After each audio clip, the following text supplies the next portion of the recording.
Ella tenía solo 8 años cuando salió de casa vistiendo una camiseta amarilla, agarrando su carpeta de música y tarareando la melodía que planeaba tocar ese día. Su madre la vio caminar hacia la misma clase de piano a la que iba cada semana, pero esta vez nunca regresó. Y durante casi 2 décadas nadie creyó los gritos de ayuda de su madre hasta que se encontró una caja en un ático. Bienvenidos de nuevo a Minority Struggles, donde compartimos historias emocionales que fueron ignoradas, borradas o enterradas. Si eres nuevo aquí, gracias por unirte a esta poderosa comunidad. Cuéntanos desde dónde nos ves y qué hora es para ti ahora mismo. Nos encanta ver cómo esta familia crece a través de las zonas horarias. Y si alguna parte de esta historia te toca personalmente, deja un comentario abajo. Leemos cada uno. Ahora déjame contarte lo que realmente le pasó a Tama Foster. Bell Glentown, Mississippi, 14 de junio de 1994. Las cigarras sonaban fuerte esa tarde, zumbando como una advertencia que nadie podía escuchar. El sol se posaba pesado sobre el vecindario, proyectando largas líneas doradas a lo largo de las aceras. Dentro del dúplex Foster, Tamika Elaine Foster estaba sentada con las piernas cruzadas en el suelo de la sala, tarareando suavemente mientras hojeaba su carpeta de música azul de plástico. Sus pequeños dedos bailaban sobre teclas de piano invisibles, mientras pronunciaba cada nota en su cabeza. No olvides darle las gracias a la señorita Whitmore, aunque esté de mal humor, llamó su madre desde la cocina, secándose las manos con una toalla. Tamika sonrió, mostrando el hueco de su diente delantero perdido. Siempre lo hago, mamá, respondió. Se levantó, se bajó el dobladillo de la camiseta amarilla y se puso las sandalias junto a la puerta. En su muñeca sonaba un brazalete hecho de cuentas de plástico multicolor, de esos que los niños hacen en eventos de la iglesia o en fiestas de cumpleaños. Formaba su nombre, T-M-I-K-A. Lo amaba más que cualquiera de sus juguetes. Su primo Jamal se lo había hecho. Ella decía que era de buena suerte. Su madre, Denise Foster, se acercó a la puerta sosteniendo un cepillo para el cabello. «Ven aquí, cariño, déjame arreglarte un poco la parte de atrás». Se agachó y pasó el cepillo por los rizos apretados de Tamika. Luego besó la coronilla de su cabeza. «¿Vas a estar bien yendo sola?», preguntó Denise, aunque hacía la misma pregunta todas las semanas. Tamika asintió con fuerza. «Son solo 3 cuadras, mamá». Denise sonrió, pero dudó un momento. No sabía por qué, pero sentía el pecho apretado. Tal vez era el calor, o que el viento había dejado de soplar de repente, como si el día contuviera la respiración. Quiso decir algo más, pero se contuvo. «Está bien», dijo al final. «No te detengas en ningún lado. Ve directo, de ida y vuelta. ¿Entiendes?» «Sí, lo sé». Tamika abrió la puerta mosquitera y bajó los escalones saltando. Se giró al llegar al final y saludó con todo el brazo.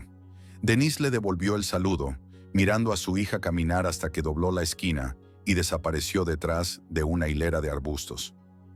La casa quedó en silencio. Denise se quedó allí un largo momento, escuchando el silencio. Luego volvió a la cocina y terminó de cocinar los frijoles para la cena. La clase de piano debía durar 30 minutos. A los 40 minutos, Denise empezó a mirar el reloj. A la hora caminaba de un lado a otro en la sala, mirando por la ventana del frente. Al segundo hora estaba en el porche, llamando el nombre de su hija como si Tamika pudiera aparecer en cualquier momento desde la esquina, con su carpeta de música bajo el brazo y una sonrisa amplia y disculpándose. A las 3 horas Denise llamó a la policía. No vinieron de inmediato. Pasaban de las 9 de la noche cuando 2 alguaciles blancos llegaron en un patrullero del condado Brown. Al principio no salieron del auto. Se quedaron dentro, puertas cerradas, ventanas arriba, hablando entre ellos mientras Denise permanecía en el porche, con los brazos cruzados, el sudor pegándole la blusa a la espalda. Finalmente, uno de ellos bajó lentamente, como si hiciera una tarea que no quería terminar. «¿Eres tú quien llamó?», preguntó. «Sí, mi hija está desaparecida. Se suponía que debía regresar hace horas. Se llama Tamika Foster. Tiene 8 años. Llevaba una camiseta amarilla y llevaba una carpeta azul». «Espera, espera», dijo sacando una libreta del bolsillo trasero. «¿Dónde está el papá?». Denise parpadeó. «¿Perdón?». Su padre, dijo. ¿Está aquí? ¿Viven juntos? No, respondió con cuidado. Estamos divorciados. Él no está involucrado. El alguacil no anotó nada. Solo asintió, como si una conclusión se hubiera confirmado. Bueno, eso explica todo. Nadie la vio correr. Probablemente se fue a buscar una vida mejor con él. Denise sintió que su corazón se encogía. Ella no se fue corriendo. Estaba en su clase de piano. La señorita Whitmore, justo en la calle de arriba. Ella va todas las semanas. El segundo alguacil se apoyó en la puerta del auto y se rió por lo bajo. «Siempre dicen eso», murmuró. Denise apretó los puños. «Quiero que se haga un reporte. Quiero que su nombre esté en su sistema. Quiero una búsqueda». El primer alguacil exhaló como si le pidieran demasiado. «Mira, probablemente esté con un amigo o con su papá, o escondida en algún lado enojada porque no la dejaste salir. Eso pasa todo el tiempo. Dale la noche. Si no aparece por la mañana, entonces hablamos». Se dio la vuelta para irse. Denise se interpuso en su camino. «Ella nunca simplemente no vuelve a casa. Ella sabe mejor». «Es una niña», dijo el alguacil con un encogimiento de hombros. «No siempre hacen lo que crees». «Yo conozco a mi hija», replicó Denise. «Nunca ha llegado tarde. Nunca ha ido a ningún lado sin decírmelo». «Quizás no sabías todo», respondió él. «Las madres solteras no siempre saben lo que pasa. Así son las cosas». Denise lo miró, atónita. Abrió la boca, pero no salió ningún sonido. Quiso gritar, quiso darle una bofetada para borrar la sonrisa de su rostro, pero solo pudo mirar mientras los dos hombres se subían al patrullero y se iban, sin luces, sin sirenas, sin alerta Amber, porque en 1994 no existía tal sistema. Y en Belle Glen, Mississippi, la desaparición de una niña negra no era razón suficiente para entrar en pánico. Esa noche, Denise se sentó en la mesa de la cocina, mirando el lugar vacío donde usualmente estaba la carpeta azul de Tama cuando llegaba a casa. Se quedó despierta hasta el amanecer, observando la calle desde la ventana, esperando. A la mañana siguiente, Denise Foster ya estaba vestida cuando salió el sol. No había dormido. Tenía los ojos rojos y las manos le temblaban ligeramente mientras preparaba café. No iba a beberlo. La camiseta amarilla que Tamika había usado el día anterior seguía colgada en la parte trasera de la silla del comedor. Quedó allí por instinto, como si tocarla la trajera de vuelta a casa. A las 7 en punto, Denise caminó hasta la estación de policía de Belle Glen. Llevaba una foto de Tamika, el retrato escolar de segundo grado con su sonrisa ladeada y su cabello recogido en pequeños mechones a los lados. Sostenía la foto contra su pecho como un escudo. La mujer de la recepción no levantó la mirada de inmediato. Cuando lo hizo, arqueó las cejas. «¿Aún no hay noticias?», preguntó con tono plano. «No», dijo Denise. «Necesito hablar con el sheriff. Quiero saber qué se hizo anoche. Quiero saber qué está pasando ahora». La recepcionista sonrió y presionó un botón en el teléfono. Un minuto después se abrió una puerta y apareció el sheriff Melvin Tate. Era un hombre alto, corpulento, con cabello canoso y ojos cansados que hacía mucho habían dejado de preocuparse. No sonrió. «Señorita Foster», dijo con voz áspera como grava. «Hablemos». Ella lo siguió a una pequeña oficina donde había una carpeta sobre el escritorio, vacía excepto por un formulario en blanco de persona desaparecida. Él le hizo un gesto para que se sentara, pero permaneció de pie. «Aún no hemos oído nada», dijo. Denise asintió. «¿Sus alguaciles tocaron la puerta de la señorita Whitmore? Ella es la última persona que debía ver mi hija. ¿Revisaron su calle? No queríamos causar alarma por algo que probablemente solo es una fuga». «Ella tiene 8 años», dijo Denise, con la voz entrecortada. «No se escapa. Estaba en la clase de piano. Eso es todo». «Los niños hacen todo tipo de cosas», dijo Tate encogiéndose de hombros. «Y hoy en día, con hogares rotos, familias mezcladas, se confunden. Quizás quería volver a la casa de su papá». Denise se tensó. Su padre no la ha visto en más de 2 años. «Bueno», dijo él, «los niños no siempre cuentan todo». «¿Le estoy diciendo?», respondió ella despacio. «Mi hija no haría esto. Algo pasó. Y si fuera una niña blanca de East Belgan», dijo Tate, Sé que ya tendrías a 10 hombres y perros buscándola. El sheriff Tate se sentó. Finalmente sus ojos se encontraron con los de ella. Es una acusación peligrosa, señorita Foster. ¿Qué es peligroso?, replicó Denise con fuerza. ¿Usted está sentado aquí sin hacer nada? Él la miró largo rato. Esta tarde haremos un barrido por el área. Preguntaremos por ahí. Pero no puedo asignar recursos reales sin pruebas de que hubo algún delito. Y en este momento no las hay. Denise se levantó, apretando la foto de Tamika con tanta fuerza que las esquinas se doblaron. Ella llevaba una camiseta amarilla. Tenía una carpeta azul y una pulsera en la muñeca, con cuentas de colores. Su nombre estaba escrito.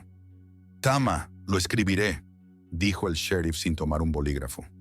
Denise salió de la comisaría y se quedó en los escalones afuera, parpadeando contra la luz.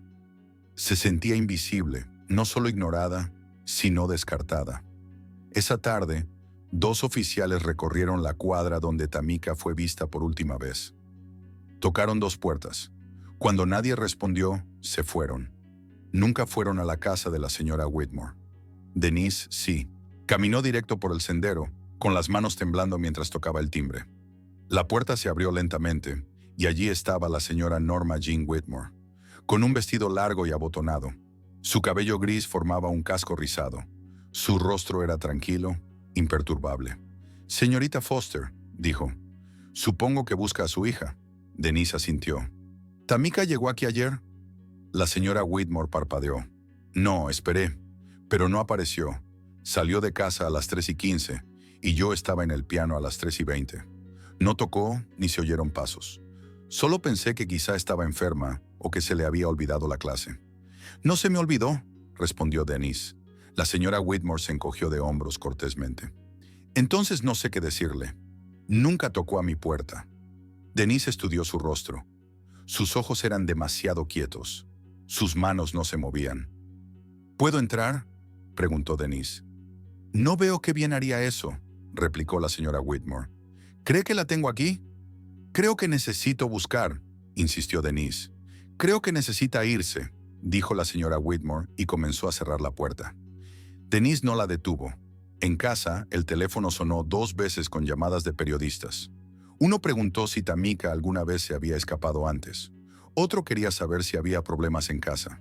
Por la noche, los vecinos empezaron a susurrar. Algunos cruzaban la calle al ver a Denise caminar. Otros ofrecían simpatía que parecía un acto. Brazos cruzados, cabeceando lentamente, ofreciendo pasteles, pero sin ayuda.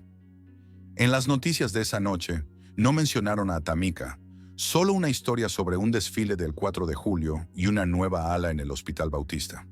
Al final de la semana, Denise había pegado volantes en todos los postes telefónicos del pueblo.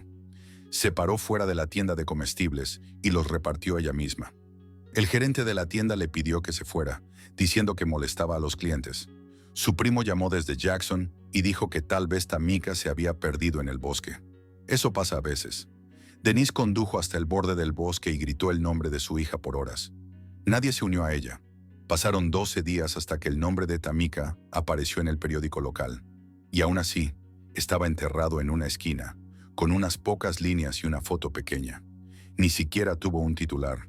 Casi 2 décadas habían pasado desde que Tamika Foster desapareció. Y Bell Glen solo se había vuelto más silencioso. No más seguro, no más sabio, solo más silencioso. La vieja gasolinera cerca de la escuela estaba cerrada. Sus letreros descoloridos golpeaban contra tornillos oxidados. El diner donde Denise solía invitar a Tamika a panqueques los domingos se había convertido en una oficina de préstamos con vidrio antibalas. La mayoría de los niños de la época escolar de Tamika ya se habían ido del pueblo. Los que pudieron, claro. Los demás se quedaron y dejaron de hablar de la niña que nunca volvió a casa. Hannah Hollowell regresó a Bell Glen justo después de las lluvias de primavera, llegando al camino de entrada de su abuela en un auto prestado. La casa blanca con las contraventanas rojas no había cambiado. Seguía con esa apariencia rígida, abotonada, como un lugar en el que nunca se había vivido. Solo se administraba como un museo que nadie visitaba. Hannah no había visto el interior desde niña.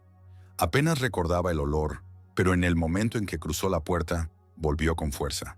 Aceite de limón, moho y algo estéril debajo, como jabón seco en un plato.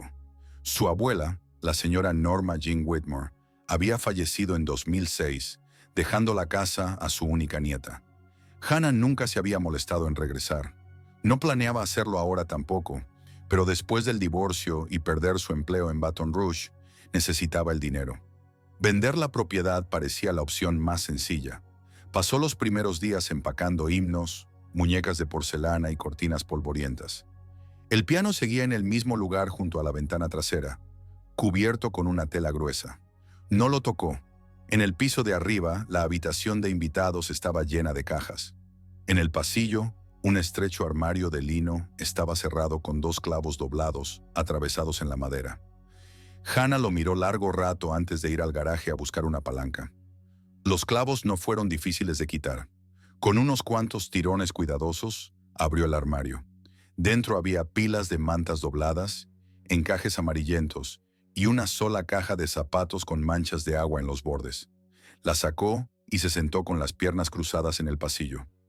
El contenido era extraño. Un boletín de la iglesia manchado, fechado en junio de 1994. Un rosario roto sin su cruz. Una hoja de música quebradiza. Y en el fondo, debajo de una servilleta arrugada, una pulsera de plástico para niños hecha con cuentas de colores. Cada una en un pastel diferente. Decía TMIKA. Hannah sostuvo la pulsera en la palma, conteniendo la respiración. No reconocía el nombre, pero algo en él tiraba de un hilo dentro de ella. Le dio la vuelta a la pulsera y luego cuidadosamente desplegó un papel azul doblado que la envolvía. Era una carpeta de música deformada, de esas que usan los niños en la primaria. Dentro había varios dibujos hechos con crayones. Uno era de una niña sentada al piano, otro de una casa blanca con una chimenea torcida, y uno casi borrado, de una niña de piel morena y cabello grueso, parada junto a una mujer más alta, dibujada con líneas oscuras y fuertes. Un escalofrío le recorrió la espalda. Se levantó, llevando la caja consigo, y bajó a la cocina donde su abuela siempre guardaba viejas fotos familiares, en un cajón bajo el gabinete de porcelana. Revolvió imágenes con etiquetas escritas en cursiva. 1983, picnic del coro juvenil, bautizo de Lillian, hasta que se quedó paralizada.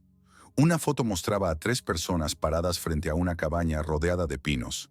Su abuela, el sheriff Melvin Tate, y un hombre blanco alto con ojos fríos y una sonrisa torcida. En el reverso, escrito con tinta desvanecida, decía Tierra de Milton, octubre de 1993. Hannah lo miró fijamente por un largo rato. Luego, sin cambiarse de ropa ni peinarse, condujo directamente a la comisaría de Bell Glen. El lugar parecía igual que cuando ella era niña. El vestíbulo olía a polvo y café, y la recepcionista apenas levantó la vista cuando entró. Hannah dijo, «Esta pulsera, la carpeta y esta foto están en el mostrador. Creo que pueden ser importantes. Las encontré en la casa de mi abuela». La mujer bajó la mirada. «¿Esa es tu abuela, Norma Jean?» Hannah asintió. La mujer entrecerró los ojos hacia la pulsera. «Eso es de la niña que desapareció en los 90. «No sé», dijo Hannah honestamente, «pero siento que sí es». La mujer no se movió. Luego, lentamente, levantó el teléfono y murmuró algo. Unos minutos después, se abrió una puerta al fondo y entró una mujer alta, de piel morena, con una energía calmada pero alerta que llenó la habitación. Se presentó. Detective Leila Monroe. Hannah la siguió a una pequeña oficina con paredes de bloques de cemento y una ventana que no se abría. «Cuéntame qué encontraste», dijo Monroe. «Estaba limpiando la casa de mi abuela y encontré una pulsera con un nombre», dijo Hannah. «Tamika. Encontré dibujos, una carpeta de música escolar, esta foto. No sé mucho más, pero algo no está bien». La detective Monroe abrió una bolsa para evidencia y deslizó cuidadosamente la pulsera dentro. Desdobló la foto. «Ese es Milton Sturgis. Solía ser dueño de la mayor parte de las tierras al oeste del pueblo. Cabaña en el bosque. Hombre muy reservado. Compañero de pesca del sheriff Tate». Levantó la vista. «¿Nunca has oído hablar de Tamika Foster?» Hannah negó con la cabeza. «Desapareció en 1994. Tenía 8 años. Iba a su clase de piano.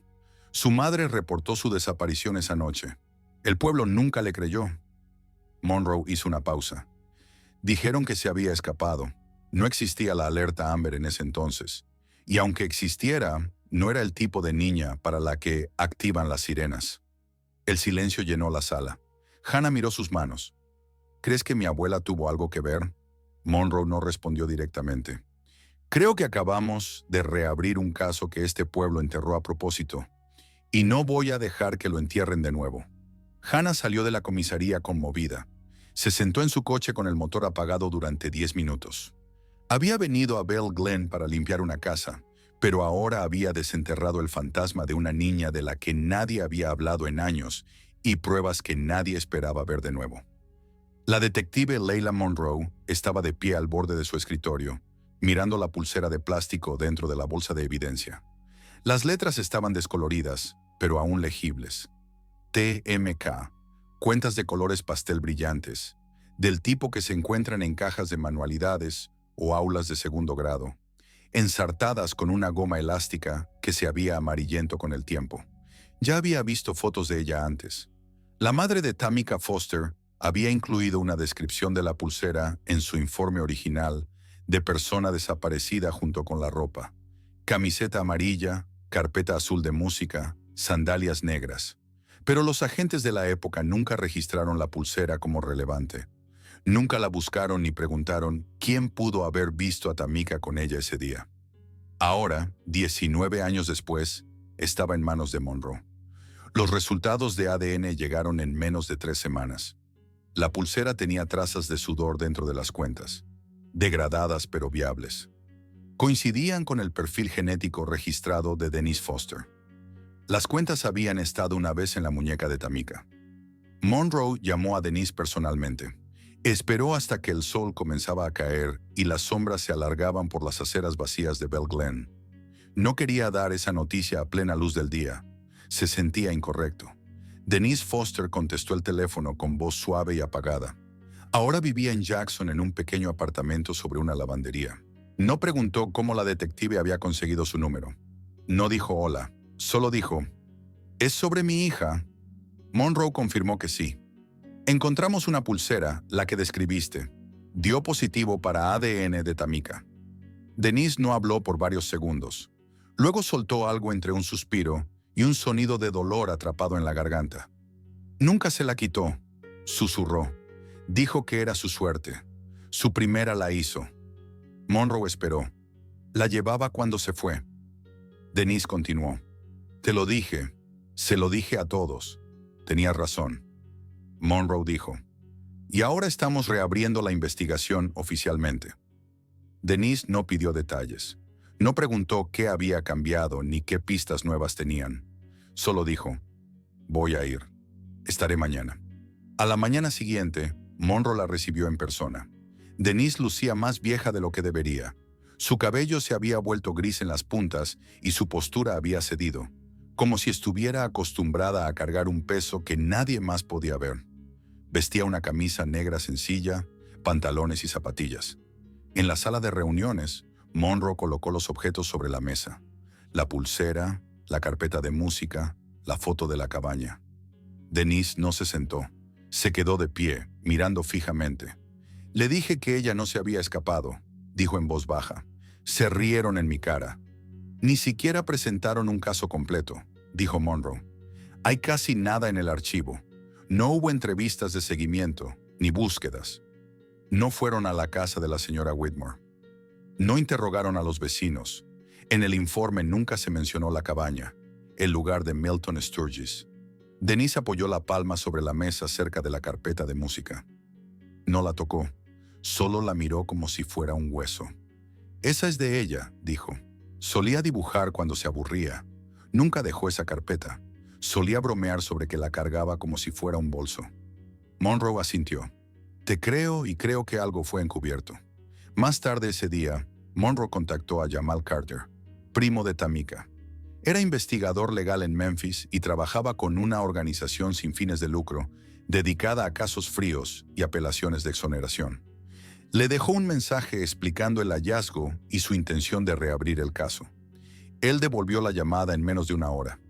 Iré, dijo simplemente. No tienes que convencerme. Crecí con su cara en todas las neveras de mi familia. Mi madre todavía enciende una vela en su cumpleaños. Nunca la conocí, pero la conocía. Todos la conocíamos. Quiero que estés aquí, dijo Monroe. Este pueblo no lo va a poner fácil. Cuando Jamal llegó la tarde siguiente, trajo su propio expediente grueso. Notas familiares, mapas dibujados a mano, una vieja grabación en casete de un programa de radio de 1997 que mencionaba la desaparición de Tama. No intentaba pisar los talones de nadie. Él simplemente sabía cómo funcionaban estos pueblos, cómo enterraban sus errores en la cortesía y el polvo. Juntos, Monroe y Jamal revisaron cada pedazo del expediente original. No había mucho que ver. La línea de tiempo oficial era vaga. Las declaraciones eran inconsistentes. Y las notas de la entrevista con la señora Whitmore, si es que alguna vez existieron, estaban completamente perdidas. «Quiero hablar con la mujer que encontró la pulsera», dijo Jamal. Así que organizaron una segunda reunión con Hannah Hollowell. Ella se sentó frente a ellos en la misma pequeña habitación, jugando nerviosamente con la manga de su camisa. «Nunca lo supe», repitió. «Sé que suena imposible, pero mi abuela nunca habló de ella. Ni siquiera insinuó nada. Si no hubiera encontrado esa pulsera, habría empacado todo en cajas y habría quemado la mitad». Monroe se inclinó hacia adelante. «Esa foto, la que tiene a tu abuela, al sheriff Tate y a Milton Sturgis, ¿sabes dónde fue tomada?» Hannah dudó, luego negó con la cabeza. «Recuerdo el nombre Milton. Ella solía hablar de ir a su cabaña. Yo pensaba que era un retiro de la iglesia. Decía que era el lugar de Dios. Eso es todo lo que supe». «¿Sabes dónde está la cabaña?», preguntó Jamal. «Creo que puedo encontrarla», dijo Hannah en voz baja. «Recuerdo cómo la carretera se curvaba entre los árboles. Había un columpio de neumático cuando yo era pequeña». Monroe se encontró con la mirada de Jamal. Ambos sabían que esto no era solo una nueva pista. Era el comienzo de que todo finalmente saliera a la luz. El camino hacia el bosque era más estrecho que antes. Las enredaderas se extendían a través del sendero de grava como dedos, y los árboles formaban un arco sobre ellos, proyectando sombras que se movían con cada ráfaga de viento. El aire estaba cargado de aroma a pino y algo más, algo rancio, como la podredumbre y el paso del tiempo. Hannah Hollowell estaba sentada en el asiento del pasajero, dando indicaciones y fragmentos de memoria. «Gira aquí. Solía haber un buzón en ese tocón. Sigue más allá del viejo pozo». Su voz estaba tensa y sus manos inquietas en su regazo. En el asiento trasero, Jamal Carter observaba el bosque. Su mandíbula estaba apretada. Había traído una cámara, un cuaderno y un mapa impreso de Bell Glen, con anotaciones manuscritas del expediente original. Pero nada de lo que había leído en papel lo preparó para la realidad del lugar. Cómo el bosque parecía cerrarse a su alrededor, como si supiera lo que se había ocultado ahí. La detective Ila Monroe conducía despacio. Sus ojos escudriñaban cada espacio entre los árboles. Cuando el coche dobló por última vez y apareció la cabaña, nadie habló por un momento. La estructura estaba al borde de un claro, medio devorada por la hiedra y la maleza. La madera estaba gris y agrietada. El porche se hundía como una boca rota. Una contraventana colgaba de una bisagra oxidada. El techo se había hundido de un lado, dejando a la vista vigas astilladas y una gruesa alfombra de hojas dentro. «Esto es», susurró Hannah. «Ese es el porche. Solía sentarme en ese escalón mientras ella hablaba con él». «¿Con él?», preguntó Monroe. Hannah no respondió. Salieron del coche. La puerta de la cabaña chirrió al empujarla. Dentro, el polvo flotaba en el aire quieto como ceniza. Las tablas del suelo crujían bajo sus pies. La luz del sol se colaba por el techo roto, iluminando parches de moho y papel tapiz desmoronado. El lugar había estado abandonado por años, pero no intacto. Monroe pasó su linterna por la habitación. En un rincón lejano había una pequeña cama metálica oxidada, apenas lo suficientemente ancha para un niño. Su colchón había desaparecido, los resortes doblados hacia adentro, como si algo pesado hubiera descansado allí demasiado tiempo. En el suelo, cerca de la cama, había una carpeta azul de música, deformada y con los bordes curvados. Monroe se arrodilló, cuidadosa de no tocar nada. Es la misma carpeta en la que Hannah encontró los dibujos, dijo en voz baja. Jamal rodeó un montón de hojas y examinó la pared detrás de la cama. Allí, talladas débilmente en la madera, estaban las iniciales TF. No se movió. Solo miró las letras por largo rato. Su voz cuando habló fue suave. Ella estuvo aquí. Recogieron todo con guantes. Monroe fotografió la carpeta desde todos los ángulos. Jamal marcó las iniciales con un círculo rojo en su mapa. Hannah se quedó en la entrada, abrazándose a sí misma. «Hay un espacio para arrastrarse», dijo de repente. «Lo recuerdo. Detrás de esa pared, encontraron un panel escondido detrás de una tabla suelta. Dentro solo había polvo y oscuridad, pero en un rincón, Monroe vio algo pálido. Un pequeño calcetín de niño calvo, cubierto de barro. No dijo nada, simplemente lo guardó en una bolsa. De vuelta en la estación, el equipo forense se hizo cargo. El calcetín dio positivo para rastros de sangre humana, demasiado degradada para una coincidencia completa, pero consistente con una niña. La carpeta de música contenía huellas dactilares tenues. Una coincidía con el archivo escolar de Tamika y sus iniciales. Eran superficiales, rayadas con algo romo, como un alfiler o una uña. Jamal estaba sentado en la sala de archivos, rodeado de papeles que nadie había tocado en años. Un conserje jubilado de la iglesia, el señor Harris, había dado una declaración que estaba enterrada en el fondo de una carpeta. Jamal lo encontró en un hogar para ancianos en Bell Glen. El señor Harris recordaba todo. «La vi», dijo con voz quebrada. Estaba en el asiento delantero del coche de la señora Whitmore, llorando, con las manitas pegadas a la ventana.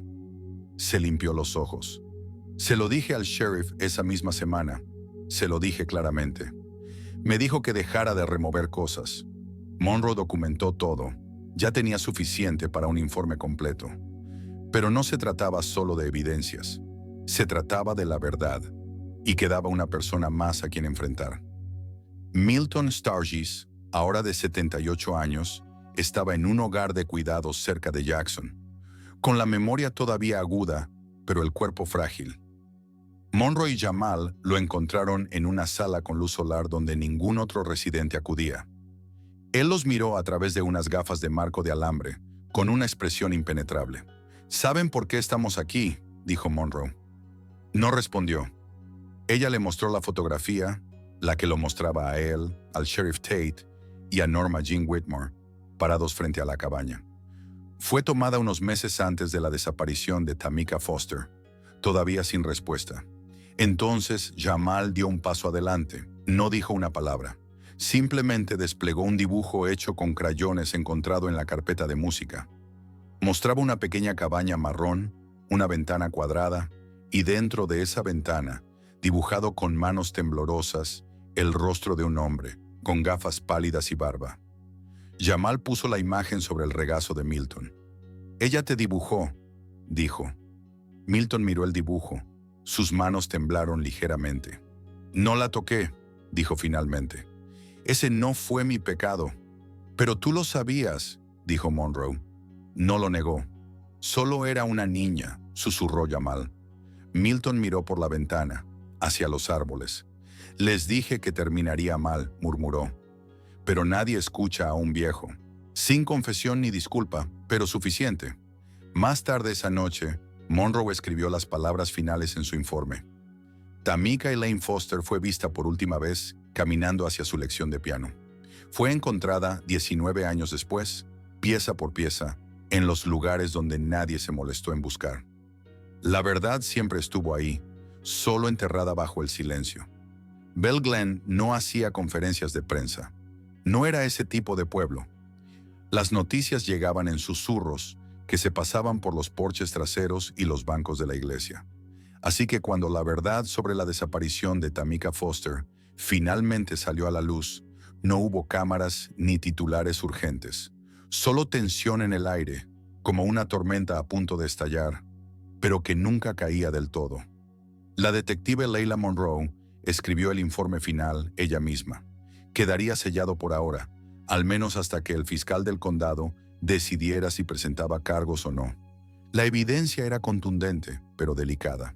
La mayoría de los protagonistas clave estaban muertos o moribundos. La línea de tiempo era escasa, el rastro documental más fino aún, pero la historia había emergido. Tamika Foster llegó a su lección de piano, y nunca se fue. La señorita Norma Jean Whitmore, antes vista como la piadosa y respetada profesora de música de Bell Glen, la había llevado adentro. Ya fuera por engaño o por la fuerza, nadie podía decirlo con certeza.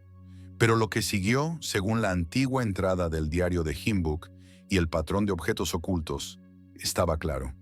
La señorita Whitmore había mantenido a Tamika escondida, posiblemente durante días, tal vez más, antes de entregarla a un lugar que ella describió crípticamente como el refugio de Milton. Ese lugar era la cabaña, y en esa cabaña se habían encontrado las pertenencias de Tamika, su carpeta azul de música, su pulsera, un calcetín de niño, sus iniciales apenas rascadas en la pared. Todo eso dejado para pudrirse, sin ser notado, sin ser reclamado. Cuando Monroe entregó el resumen final de pruebas a Denise Foster, la madre no lloró, no se desplomó, ni gritó, ni exigió nada. Simplemente se sentó allí en la oficina de la detective, con las manos apretadas en el regazo. Estuvo cerca todo el tiempo, dijo Denise en voz baja. Monroe asintió. Sí, estuvo. Todo lo que quería, continuó Denise con la voz temblorosa, era que alguien me creyera. No para arreglarlo, solo para creerme. Lo hago, dijo Monroe. Denise respiró profundo y luego levantó la mirada. Has hecho más en 3 semanas que todo ese pueblo en 19 años. Ese fin de semana, Monroe llevó a Denise y a Jamal Carter de regreso a la cabaña. Ya había sido acordonada, pero esta vez Monroe se aseguró de que la presencia policial fuera oficial. Ella misma firmó los permisos. No quería que el lugar de descanso final de Tamika fuera tratado como una escena del crimen. Era más que eso.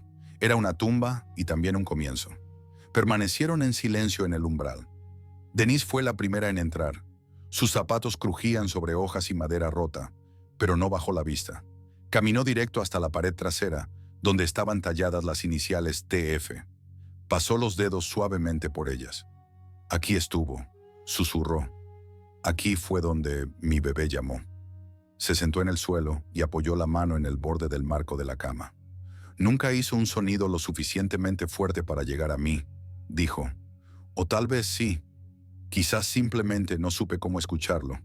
Jamal se agachó a su lado. No dijo nada. Simplemente puso el dibujo hecho con crayones.